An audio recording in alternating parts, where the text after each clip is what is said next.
नमस्कार, मैं रविश कुमार। दुनिया भर में सरकारों के कामकाज का तरीका बदल रहा है। सरकारें भी बदल रही हैं। धारणा यानी छवि ही नई जमीन है, उसी का विस्तार ही नया राष्ट्रवाद है। मीडिया अब सरकारों का नया मोर्चा है। दुनिया भर की सरकारें मीडिया को जीतने का प्रयास कर रही हैं। हर जगह मीडिया वैसा नहीं रहा जैसा होने की उम्मीद की जाती है।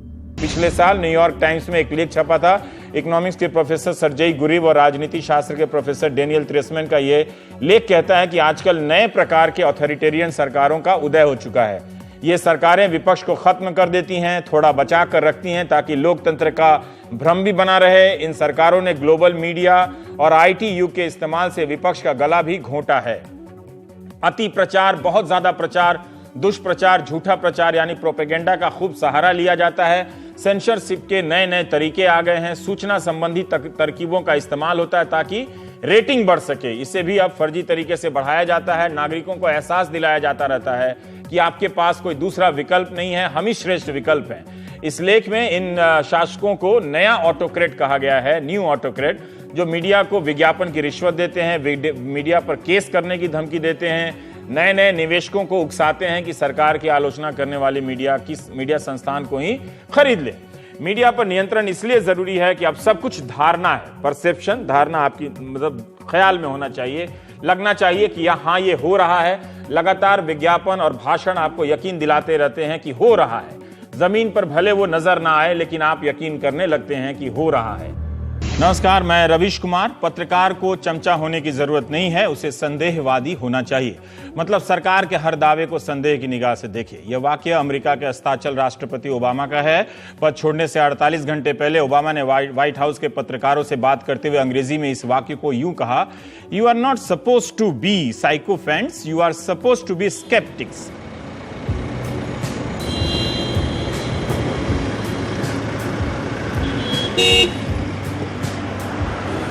दिल्ली का यह इलाका लटियन जोन है। किसी भी रास्ते से गुजरिए आपको मीडिया की गाड़ी दिख जाएगी। किसी न किसी मकान से कोई पत्रकार निकलता दिख जाएगा। यही वो इलाका है जहां राष्ट्रीय स्तर पर छा जाने वाले राजनीतिक बयानों का उत्पादन होता है। यही वो इलाका है जहां अब सवालों का राष्ट्रीय उत्पादन बंद हो गया है।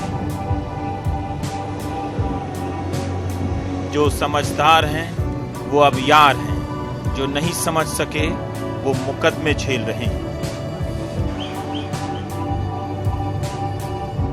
राजनीतिक दल के लीगल सेल के वकीलों ने अपनी निष्ठा जतानी शुरू कर दी है। पत्रकारों के खिलाफ जहां तहां केस करने लगे हैं। किसी को पुलिस थाने में बिठा लेती है तो कहीं भीड़ हमला कर देती है।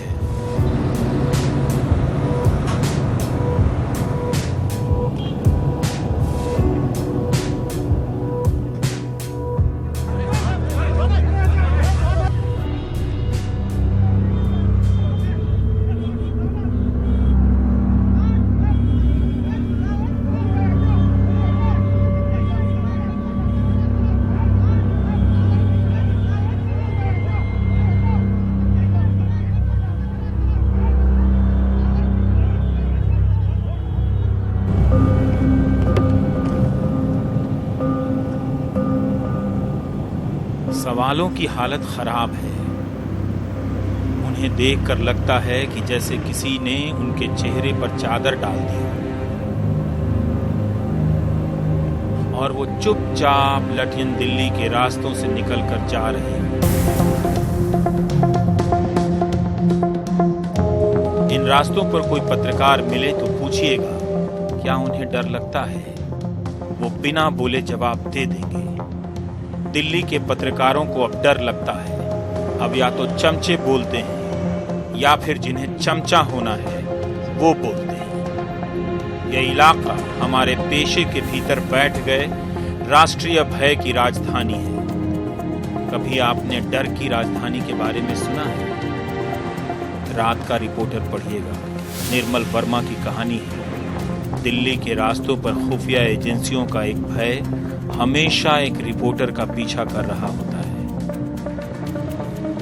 टेलीफोन की हर घंटी दहशत पैदा करती है कि कहीं रिकॉर्डिंग तो नहीं हो रही है।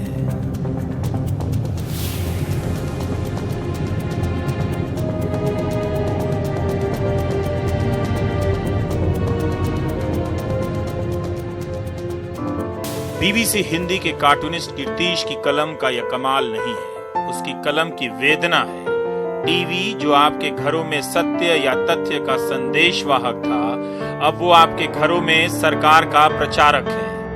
हिंदुस्तान में अब दो ही हुजूर हैं, एक हुजूर और दूसरे जी हुजूर। जी हुजूर की संख्या जरा ज्यादा है, जी हुजूर भी अपने आप में हुजूर से कम नहीं। इससे पहले कि लोग समझ जाएं, वो आपके सामने सेना के सम्मान का सवाल खड़ा कर देते हैं। बस एक सवाल पूछिएगा, सेना को न्यूज एंकर की जरूरत क्यों पड़ रही है, या एंकर को सेना की जरूरत है?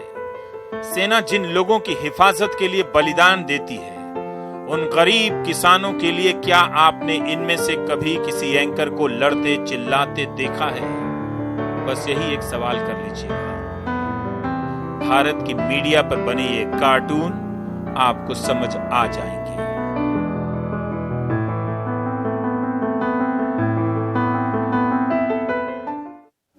नमस्कार, मैं रविश कुमार। इतना भी घबराने की जरूरत नहीं है, बस जानने की जरूरत है कि इस मीडिया में क्या हो रहा है। फिर आपको समझ आ जाएगा कि आपके साथ क्या होने वाला है। डराने वाले ताकतवर होते हैं, ये बात सही है, पर उसका क्या करेंगे जिसके पास ताकत नहीं होती मगर जो डरता नहीं है।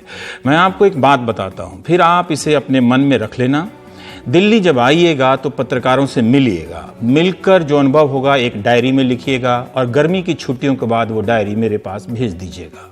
आपको दिल्ली में दो तरह के पत्रकार मिलेंगे, एक जो डरे हुए हैं और एक जिन्हें डराया जा रहा है।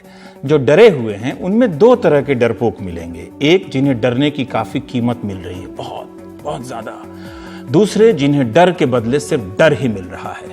दिल्ली के पत्रकारों की हालत यह है कि कह दीजिए कि आपका फोन रिकॉर्ड हो रहा है तो घबराकर बातचीत बंद कर देते हैं। रिकॉर्डिंग की बात सच है या नहीं, मगर कोई रिकॉर्ड कर रहा है इसका डर सच है।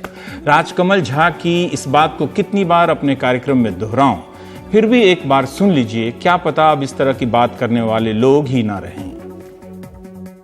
Important, especially in an age, and I turned 50 this year, so I can say that, when we have a generation of journalists who are growing up in an age of retweets and likes, and they do not know that criticism from a government is a badge of honor. पूरी दुनिया में media सत्ता की गोद में खेल रहा है। ये मीडिया गोदी मीडिया है।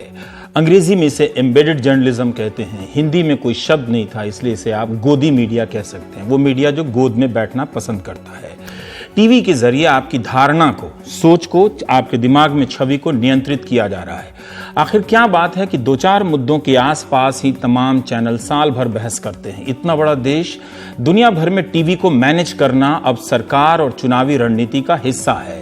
मैं बहुत दिनों से एक एनिमेशन पर काम कर रहा था। हमारे ग्राफिक्स कलाकार ईशान ने मेरे मन लायक बना ही दिया, तो सोचा आज उसको जरूरत से पहले आपको दिखाता हूं, ताकि आपको पता चले कि आपके साथ, मतलब आप दर्शक के साथ क्या होने जा रहा है। टीवी के सामने बैठे इसी दर्शक के बारे में कहा गया कि यह शक्तिशाली है, अपने रिमोट से तय करता है कि कौन सा चैनल देखेगा और क्या देखेगा। इसलिए चैनलों की दुनिया में होड़ मची अलग अलग खबरों को लाने की। धीरे धीरे होड़ बंद हो गई। कभी तालिबान तो कभी 2012 में दुनिया खत्म होने के कार्यक्रम आने लगे। एक रिपोर्टर तो स्वर्ग की सीढ़ी तक पहुंचा। सारे चैनल धीरे धीरे एक से होने लगे। सारे दर्शकों को धीरे धीरे एक सा बनाया जाने लगा। चैनल बदलना ना बदलना एक ही बात, चारों तरफ वही मुद्दे, वही दलीलें। एक बार एजेंडा तय हो गया, उसे प्रोपेगेंडा में बदलने के लिए चैनल चल पड़ते हैं। क्या यह सिर्फ संयोग होगा कि कई चैनल दो चार मुद्दों के आसपास ही दिन रात बहस करते रहते हैं? टीवी एक ईंट बनता जा रहा है, ईंट के ऊपर ईंट, टीवी के ऊपर टीवी, चैनलों के ऊपर चैनल। दर्शक के आसपास एक कुआं बन गया है। कुएं की दीवार ऊंची होती चली गई है। वो धारणा के इस अंधेरे कुएं में बंद होने लगा है। कुआं अब सुरंग हो गया है। आपकी सोच उस स्क्रीन का विस्तार बन जाती है जो आप देख रहे होते हैं। वैसा ही आप सोचने लगते हैं, वैसा ही आप कहने लगते हैं। यहाँ बैठे बैठे दर्शक को अब 2-4 बातें ही मालूम हैं, या वही मालूम है जिसे बताए जाने का फैसला हुआ है। इस कुएं में बंद दर्शक के दर्शक होने का अस्तित्व मिट गया है। आप दर्शक नहीं रह गए हैं। मौत का कुआं आपने देखा होगा मेले में। ये जो आप देख रहे हैं लोकतंत्र में जनमत की मौत का कुआं है। मीडिया कंट्रोल के दौर में रिमोट कंट्रोल का कोई मतलब नहीं रह गया।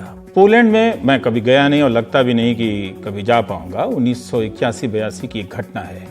हानिया एम फेदरोविच का लिखा एक पेपर है जिसका टाइटल है the war for information, the Polish response to martial law. Hindi वाले भी पढ़ते हैं कभी कभी। 12 दिसंबर 1981 की आधी रात पोलैंड में मार्शल लॉ लगा था।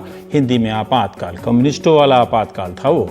इस रिसर्च के जरिए यह देखने का प्रयास किया गया जब सूचनाओं पर सरकार का नियंत्रण हो जाता है तब समाज क्या मर जाता है या उसके भीतर किस तरह की प्रतिक्रिया होती है। क्या दर्शकों का एक बात सुनते सुनते दिमाग पक जाता है, और अगर पक जाता है तो वो क्या करते हैं? आम की तरह टपक पड़ते हैं या कुछ और करते हैं?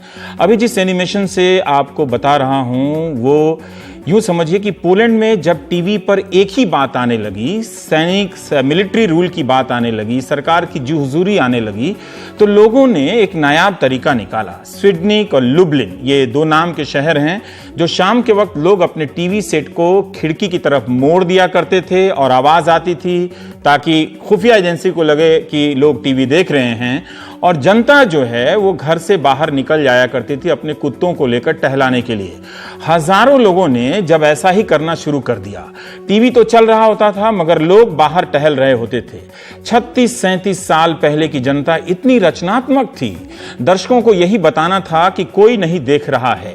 गुस्से में प्रशासन ने बदला लेना शुरू कर दिया। शाम के वक्त बिजली काट दी, पानी का कनेक्शन काट दिया गया। जब इससे भी बात नहीं बनी तो सरकार ने यहां तक नियम बना दिए कि शाम के वक्त सड़कों पर कितने लोग घूमा करेंगे, कितने लोग घरों में रहेंगे, ताकि कुछ लोग घर पर बैठकर टीवी पर चलने वाला प्रोपेगेंडा देख सकें। नतीजा यह हुआ कि और भी बड़ी संख्या में लोग सड़कों पर टहलने के लिए निकलने लगे पोलैंड में। हिंदी का पत्रकार इतना ग्लोबल हो जाए चलता है। पटना के एपिसोड में पोलैंड का उदाहरण पर देखिए एक समाज कैसे सरकार की खुशामद करने वाली मीडिया से लड़ता है। लोग तब भी मीडिया और सरकार का गेम समझ रहे थे, अब भी समझ ही रहे होंगे। पोलैंड में लोग अपील करने लगे कि अखबार मत पढ़िए। उस समय एक नारा चला कि let the piles of unsold newspapers at the news stands demonstrate our opposition to military rule. Hindi में न्यूज स्टैंड पर अखबारों को बिना बिके पड़े रहने दीजिए ताकि उन्हें समझ में आ जाए कि हम इस मिलिट्री रूल का विरोध करते हैं। इसका असर हुआ। सेना के नियंत्रण में छपने वाले अखबारों को लोगों ने खरीदना बंद कर दिया। 80% जो अखबार छपते थे वहीं पड़े के पड़े रह गए। पोलैंड की जनता को आज तक अपना वो अतीत याद है। 2016 में पोलैंड की सरकार ने प्रेस की आजादी को नियंत्रित करने के लिए कुछ नियम बनाए। सरकार चाहती थी कि 4-5 टीवी चैनल के रिपोर्टर ही संसद कवर करें जो उनकी खुशामद करते थे। विपक्ष ने कहा कि यह सब सूचना को रोकने के तरीके हैं ताकि नागरिकों को पता नहीं चले कि संसद में क्या हुआ और सरकार ने क्या फैसले ले लिए। विपक्ष की यह बात जनता समझ गई और 13 दिसंबर 2016 की रात संसद को घेर लिया। संसद के अहाते में जनता पहुंच गई। उस दिन पोलैंड में मार्शल लॉ लगने की 56वीं बरसी थी। सोमवार सुबह खबर आई कि एनडीटीवी के प्रोमोटर डॉक्टर प्रणय रॉय और राधिका रॉय के घर पर सीबीआई ने छापे डाले हैं। सीबीआई ने भी प्रेस रिलीज जारी कर बताया कि एफआईआर की गई है। गोदी मीडिया के कुछ हिस्से बिना तथ्यों की जांच किए उतावले हो गए। व्हाट्सएप यूनिवर्सिटी के जरिए तरह तरह की अफवाहें फैलाई जा रही हैं। मुझे भी इतने सारे गंदे अपशब्दों में गालियां दी जा रही हैं। कुछ का नमूना फेसबुक पेज पर डाल दिया है ताकि भारतीय संस्कृति के इन विरासतों को हम संभाल कर रखें। आप जानते हैं कि सोशल मीडिया पर एनडीटीवी के बारे में निरंतर अफवाह फैलाई जाती रहती है। सुबह ही एनडीटीवी ने बयान जारी कर दिया था कि हम डरने वाले नहीं हैं, फर्जी मामलों से नहीं डरेंगे। शाम को एक विस्तृत बयान भी आया जिसे मैं पढ़ दे रहा हूं। बयान यूं है कि यह बड़ा हैरान करने वाला है कि सीबीआई ने बिना किसी शुरुआती जांच के एनडीटीवी के दफ्तरों और उसके प्रमोटर्स के घरों की तलाशी ली। यह प्रेस की आजादी पर खुला राजनीतिक हमला है। सूत्रों ने पुष्टि की है कि सरकार के दबाव में सीबीआई को एक व्यक्ति की गलत शिकायत के आधार पर एफआईआर दायर कराने के लिए मजबूर किया गया। यह व्यक्ति एनडीटीवी से असंतुष्ट उसी का एक पूर्व कंसल्टेंट संजय दत्त है, जो झूठे आरोप लगाता रहा है और उनके आधार पर अदालतों में केस दायर करता रहा है। संजय दत्त अभी तक इनमें से किसी भी अदालत से कोई भी आदेश लाने में नाकाम रहा है। कानून के जानकार हैरान हैं कि जहां अदालतें इतने सालों तक उसकी शिकायतों पर आदेश देने से इनकार करती रहीं, वहीं सीबीआई ने उसकी एक निजी शिकायत पर छापे डाल दिए।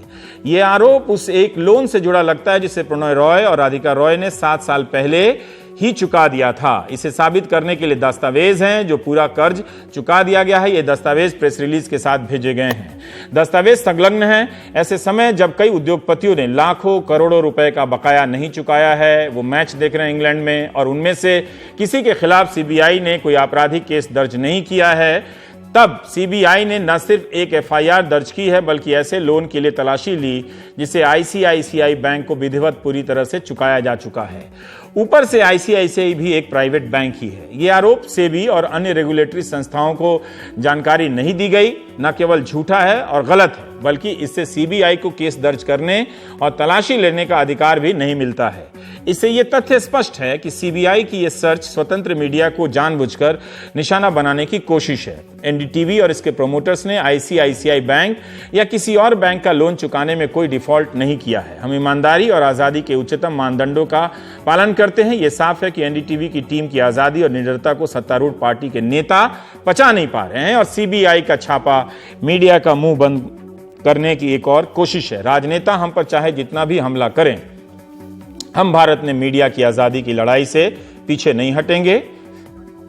तो नेता चाहे जितना हमला करें, हम पीछे नहीं हटेंगे लड़ाई से। यह अंतिम वाक्य है, इसमें एक वाक्य अपनी तरफ से जोड़ दे रहा हूं। पोलैंड की जनता की तरह लड़ाई का कुछ फर्ज आप भी अदा कीजिए।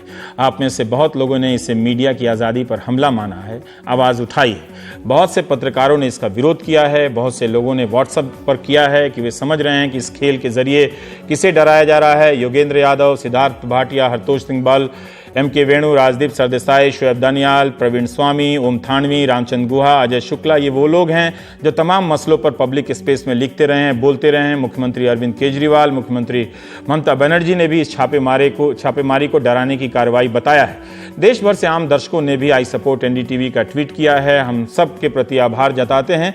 वेंकैया नायडू ने कहा है कि अगर कोई मीडिया में है, गलत काम करता है, तो इसका मतलब ये नहीं कि सरकार चुप बैठेगी। अधिकारी अपना काम कर रहे थे, उसमें कोई राजनीतिक हस्तक्षेप नहीं है। एनडीटीवी ने अपना जवाब दे दिया है। जिस व्यक्ति की शिकायत पर देश की अदालत ने संज्ञान नहीं लिया, उस व्यक्ति की शिकायत पर सीबीआई छापे मारने चली आई। अधिकारी काम कर रहे हैं। जबकि एनडीटीवी के प्रमोटर ने साफ कहा है कि जिस लोन को लेकर बात थी वो चुका दिया गया है। वैसे कानून को याद दिलाना चाहिए कि 6 लाख करोड़ का जो नॉन परफॉर्मिंग एसेट है, जो लगातार बिजनेस अखबारों में छपता रहता है बैंकों का, उसके लिए भी कुछ काम करने की जरूरत है। बहरहाल ये जो हमला है वो दरअसल आप पर है। आज ये हमला नहीं होता तो मैं वो करता जिसके बारे में शनिवार से सोच रहा था। आप जानते हैं कि भारत के 2 बड़े राज्य मध्य प्रदेश और महाराष्ट्र के किसान आंदोलन कर रहे हैं। पूरे महाराष्ट्र में सोमवार के दिन किसान स्ट्राइक थी। इन किसानों की मांग वही है जिससे सरकार बच रही है। किसान चाहते हैं कि जितनी लागत है उसमें 50% मुनाफा जोड़कर दाम देने की गारंटी दे सरकार। बीजेपी ने अपने घोषणा पत्र में भी यही वादा किया था। यही नहीं, किसानों के सारे कर्जे माफ हों, यह भी इनकी मांग है। 1 महीना पहले अहमदनगर महाराष्ट्र के गांव कुंतांबा की ग्राम सभा में यह प्रस्ताव पास हुआ। धीरे धीरे महाराष्ट्र के कई गांवों से की ग्राम सभाओं में यह प्रस्ताव अपने आप पास होने लगा। 1 जून से महाराष्ट्र में भयंकर किसान स्ट्राइक हुई। इसके तहत किसानों ने शहरों को फल, दूध और सब्जी की सप्लाई रोक दी।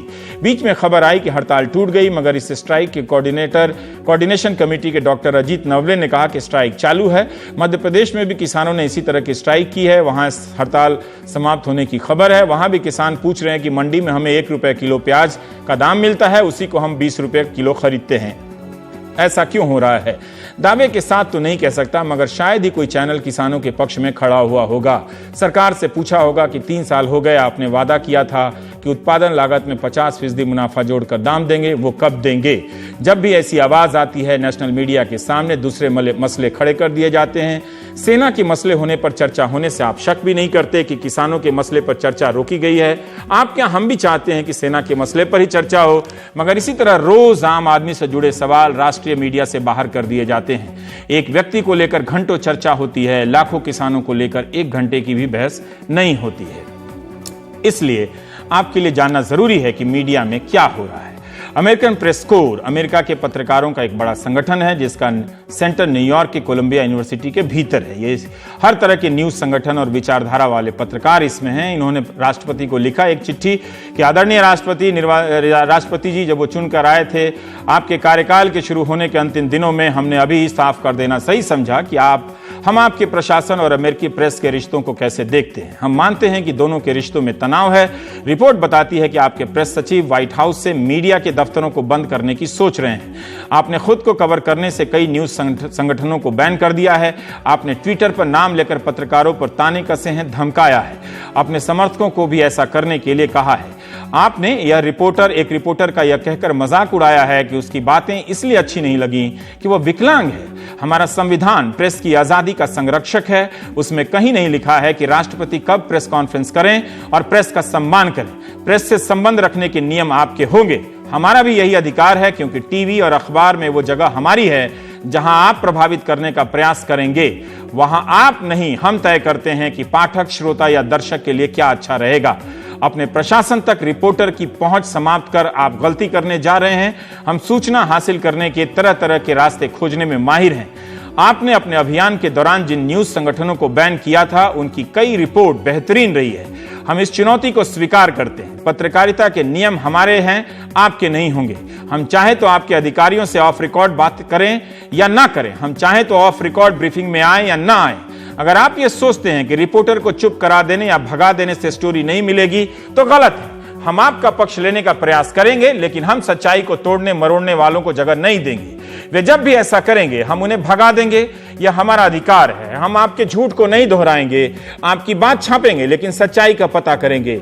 आप और आपका स्टाफ व्हाइट हाउस में बैठा रहे, लेकिन अमेरिकी सरकार काफी फैली हुई है। हम सरकार के चारों तरफ अपने रिपोर्टर तैनात कर देंगे, आपकी एजेंसियों में घुसा देंगे और नौकरशाही से खबरें निकाल लाएंगे। हो सकता है कि आप अपने प्रशासनिक इमारतों से आने वाली खबरों को रोक लें, लेकिन हम आपकी नीतियों की समीक्षा करके दिखा देंगे। हम अपने लिए पहले से कहीं ज्यादा ऊंचे मानक कायम करेंगे। हम आपको इसका श्रेय देते हैं कि आपने मीडिया की गिरती साख को उभारा है। हमारे लिए भी यह जागने का समय है। हमें भी भरोसा हासिल करना होगा। हम इसे सही साहसिक रिपोर्टिंग से हासिल कर लेंगे। अपनी गलतियों को मानेंगे और पेशेवर नैतिकता का पालन करेंगे। ज्यादा से ज्यादा आप 8 साल ही राष्ट्रपति के पद पर रह सकते हैं, लेकिन हम तो तब से हैं जब से अमेरिकी गणतंत्र की स्थापना हुई है। इस महान लोकतंत्र में हमारी भूमिका हर दौर में सराही गई है, तलाशी गई है। आपने हमें मजबूर किया है कि हम अपने बारे में फिर से यह बुनियादी सवाल करें कि हम कौन हैं, किस लिए हैं यहां। हम आपके आभारी हैं अपने कार्यकाल के आरंभ का। अब आप लुत्फ उठाइए। द प्रेस कोर, ये उसका बयान था। तो ये अमेरिकी पत्रकारों का था। हिंदुस्तान के पत्रकारों का अभी वो ताकत नहीं आया, लेकिन कई ऐसे पत्रकार हैं, वेबसाइट हैं, जो इन सरकारों के, कई सरकारें बोलता हूं मैं, क्योंकि राज्यों में भी यही हालत है, उसके आगे जाकर वो खबरें लाने की कोशिश कर रहे हैं। और आप जो दिन रात विज्ञप्ति लेकर घूम रहे हैं, आपकी बात मीडिया तक नहीं पहुंच रही है। तो ये कहानी है। जेफरसन ने यह भी कहा कि मुझे, अमेरिका के राष्ट्रपति थे, कि अखबार और सरकार में से चुनना हो तो मैं अखबार चुनूंगा। यहां वो बात करने वाले लोग नहीं रहे, सब डर गए।